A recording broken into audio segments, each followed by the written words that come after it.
সুপ্রিয় দর্শক, আসসালামু আলাইকুম। আশা করছি আপনারা সবাই ভালো আছেন। আমি আছি আপনাদের সাথে Mohammad Mujahidul Islam, dream project MS রংপুরের পক্ষ থেকে। তো দর্শক, আমরা আজকে যে বিষয়টি দেখাতে যাচ্ছি আর কি, যে সার দেওয়ার পূর্বে যে পূর্ব প্রস্তুতিটা, এই বিষয়ে। তো আপনারা জানেন যে সৌদি খেজুরে যে সার প্রয়োগ করতে হয়, এই সার প্রয়োগের যে সময়টা, এটা যদি আমরা বর্ষার আগে একবার দিতে পারি, 3বারও দেয়া যায়, 2বারেও দেয়া যায়, তবে বর্ষার আগে একবার এবং শীতের শুরুতে যদি একবার দেয়া যায়, তাহলে এটা কিন্তু খুব ভালো কাজ করে। সেই ক্ষেত্রে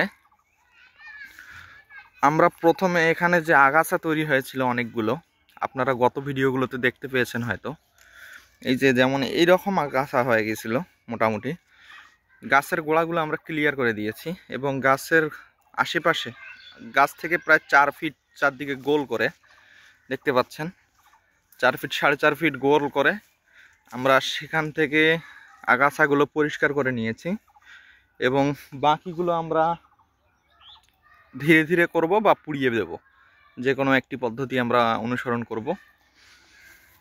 তো এটা কিন্তু জরুরি, আগাছা পরিষ্কার করাটা খুব জরুরি একটা বিষয়।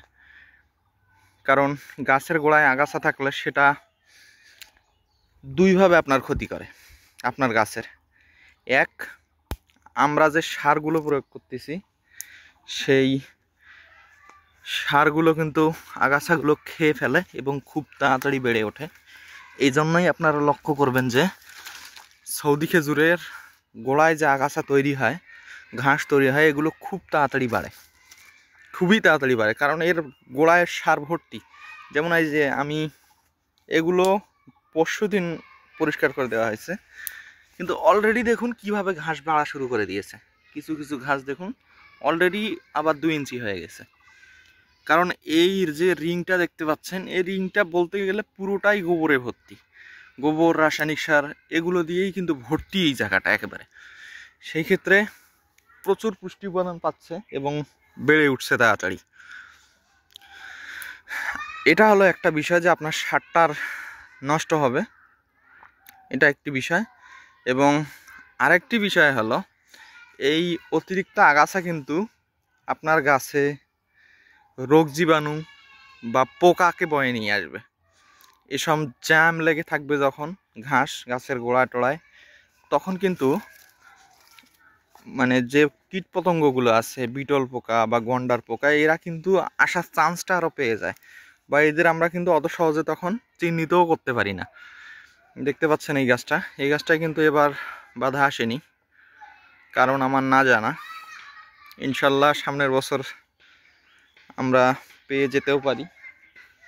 তো আমরা পর্যায়ক্রমে সবগুলোই মোটামুটি পরিষ্কার করে দেওয়ার চেষ্টা করেছি। এখন সামনে আমরা অলরেডি এখানে যে সারগুলো প্রয়োগ করব, সেগুলোর প্রসেসিং শুরু করে দিয়েছি অলরেডি আমরা। এবার একটু ব্যতিক্রমভাবে সার দেওয়ার চেষ্টা করতেছি, দেখা যাক সামনে কি হয়। তো সারগুলো আমরা হয়তো এই মাসের শেষ যে দশক, অর্থাৎ এই মাসের 20 তারিখ থেকে এই মাসের 30 তারিখ পর্যন্ত, এই সময়টার মাধ্যমে বা এই সময়কালের মধ্যে আমরা সারগুলো দেওয়ার চেষ্টা করব, যাতে করে পূর্ণ বর্ষার সময়টা এখান থেকে কাজে লাগানো যেতে পারে। দেখতে পাচ্ছেন গাছগুলোয় প্রচুর ছাকার চারা হচ্ছে। এই গাছটায় কিন্তু একটা বাধাও এসেছে, প্রচুর ফল ঝরে গেছে। এবার আমি খুব একটা ফল আটকাতে পারিনি, কারণ এটা আমার খুব একটা অভিজ্ঞতা নেই। তাও যা আছে আলহামদুলিল্লাহ, এই যে দেখতে পাচ্ছেন ফলগুলো সেট হয়ে গেছে। খুব কম পরিমাণে ফল আছে এই বাধা হিসেবে, তবে যা আছে তাও আলহামদুলিল্লাহ, আল্লাহ যতটুকু দিয়েছে শুকরিয়া জ্ঞাপন করছি। এই যে দেখতে পাচ্ছেন, আশা করি আর খুব একটা ফল ঝরে যাবে না, এগুলো সেট হয়ে গেছে। এগুলো যদি থাকে তাও আলহামদুলিল্লাহ। প্রথমবার যেহেতু। তো আমরা সামনে যে ভিডিওগুলো দেব সেগুলো দেখার আমন্ত্রণ রইল, এবং ভিডিওটিকে লাইক করে দেবেন যাতে রিচ বেড়ে যায়। এবং আপনারা কি কি বিষয়ে ভিডিও চান সে বিষয়ে আমাদের কমেন্ট করবেন, এবং